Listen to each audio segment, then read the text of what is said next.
Bonjour, nous allons voir ici le montage d'une mouche de mai qui s'appelle la Bénédicte. Alors on va faire cette mouche sur un hameçon Daichi 1170 numéro 10. On peut faire varier les tailles, 10, 12, 8 si vous voulez des grosses mouches. Donc je fais mon premier enroulement sur la hampe de montage jusqu'à la courbure, comme d'habitude. Là je vais prendre une plume de queue de faisan naturelle et je vais prélever environ minimum 3 fibres. On pourrait mettre 4, 5, mais pas plus. 4 et 5, moi je trouve que c'est très bien. Ça donne un certain volume à la queue et ça supporte mieux la mouche.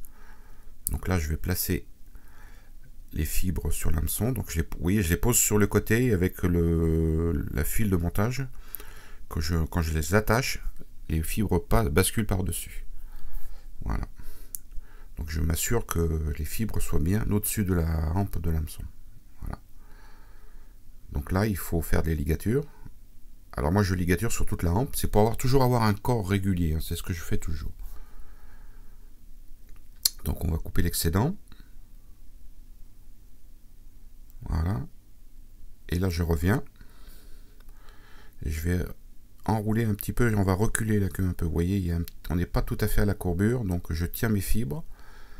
Et je fais les enroulements. Voilà, ça la rabat un petit peu. Là, on est bien. Donc là, j'ai un petit coup de ciseau, tac, vous voyez, ça décroche les fibres. Donc on va utiliser du pardot, du beau pardot. Et je vais prendre un petit paquet de fibres. Alors ça, c'est pour renforcer la queue d'une mouche de mai. Parce que le mouche de mai, c'est quand même des mouches assez volumineuses. Donc il faut que la queue soit assez... il y ait du volume. Il y a de la matière qui la soutienne. Donc je rajoute des petites fibres. En plus, ça donne un certain volume à la mouche. Vous voyez, là, j'ai regroupé mes fibres. Et je vais les attacher au-dessus des fibres de queue de faisan. Voilà, bien au-dessus de la lampe. Parfait. Voilà, alors là je refais un enroulement aspire bien jointif, toujours pour avoir un sous-corps bien régulier. On va enlever l'extrémité. Et là je vais revenir à la queue. Donc là, la queue est finie. Je vais attacher un kill de pan ébarbé. Donc ce kill va me servir à faire le corps. Donc là je vais, et là je l'enroule. Alors ce qui est bien, c'est qu'il faut le faire bien aspire jointive, hein, qu'on ne voit pas les enroulements dessous. C'est pas facile parce que c'est pas très large. Voilà. Donc vous voyez, en plus j'ai de la chance, j'ai laissé des petites barbules qui vont faire une petite butée, un petit volume derrière. Mais ça c'est pas obligatoire. Donc j'attache. Alors il faut bien faire attention de ne pas faire le corps trop long, sinon après vous n'aurez pas assez de place pour faire la collerette et l'aile. Donc je fais un petit enroulement jusqu'à l'œillet pour recouvrir l'hameçon, parce que l'hameçon en lui-même glisse beaucoup, donc vous mettez du fil, ça empêche tout ça. Donc vous prenez un petit peu de dubbing d'écureuil de couleur marron, hein, roux, hein, la couleur n'est pas trop beaucoup d'importance. Vous voyez cette petite touffe, et ben je vais l'allonger. Je vais faire comme une mèche, voilà, ça se fait tout seul. Et là je vais l'enrouler directement sur le fil de montage, en serrant entre mes deux doigts. Je tourne dessus et je l'enroule.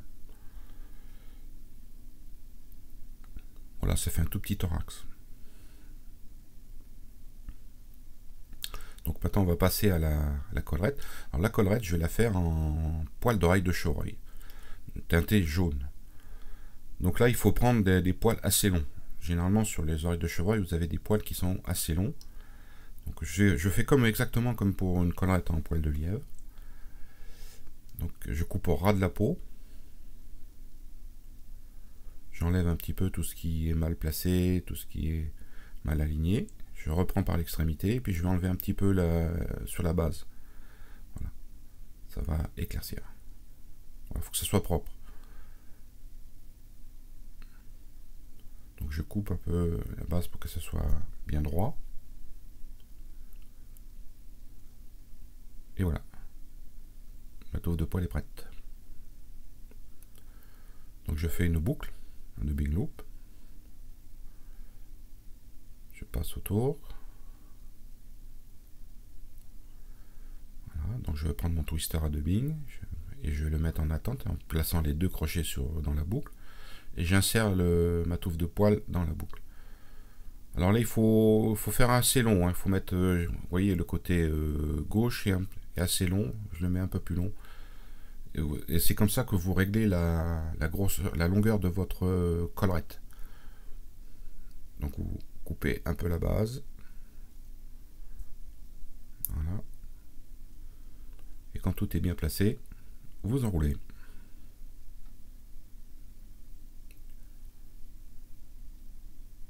Donc vous vous placez juste derrière le petit dubbing. Et on va faire comme une collerette en chevreuil, ben vous rabattez tout en arrière. Et vous enroulez.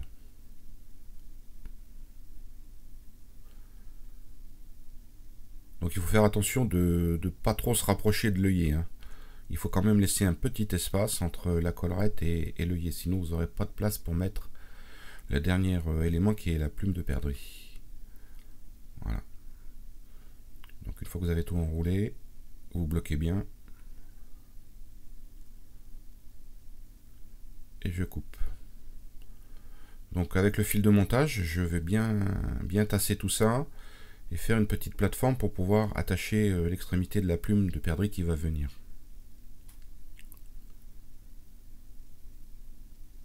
Voilà. Quitte à remonter un petit peu sur la collerette. Ça c'est pas grave. Donc on choisit une plume de perdrix. Donc il faut la choisir en fonction de la taille de votre mouche. Donc il faut prendre un petit peu son temps et vous voyez là pour moi ça c'est parfait ça. Avec des fibres qui sont légèrement plus grandes que les poils de chevreuil. Donc on va enlever la base, tout ce qui est duveteux. Voilà. Donc ma plume est propre. Et là je vais prendre par l'extrémité et rabattre toutes les fibres, le maximum de fibres vers l'arrière. Pour qu'il y ait juste une petite pointe. Et je vais couper de façon à laisser juste l'extrémité qu'il me faut pour attacher la plume. Vous voyez, ça va être juste la longueur. Donc bien serré parce que ce genre de plume a tendance à glisser facilement. Et je fais une demi-clé pour éviter que le fil de montage se défasse. Et là on va l'enrouler. Alors on va faire simplement 2 tours, gros maximum. 1 ou 2 tours suivant ce que vous aimez. Alors là il faut bien faire attention de bien placer les fibres pour qu'elles aillent bien en arrière. Alors il faut éviter qu'elles se chevauchent, sinon ça part un petit peu dans tous les sens. Voilà, là je suis dans mon 2e tour et c'est fini. Et avec le fil de montage, je passe entre les fibres tout doucement et je bloque. Donc je fais 2-3 tours pour bien serrer parce que le rachis est quand même assez gros, donc il faut un tour suffit pas pour le tenir. Et je coupe. Voilà. Et là maintenant il me reste plus qu'à faire ma tête.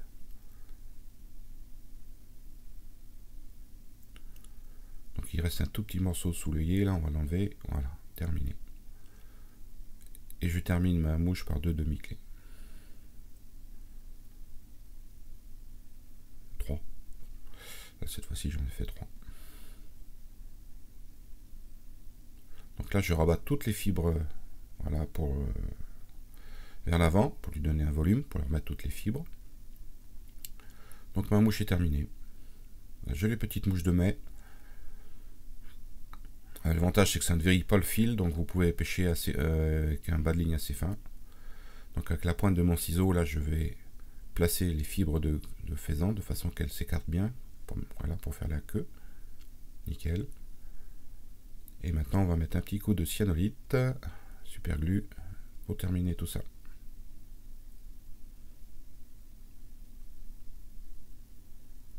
Voilà, mouche terminée. Espérons qu'on va pouvoir pêcher au printemps.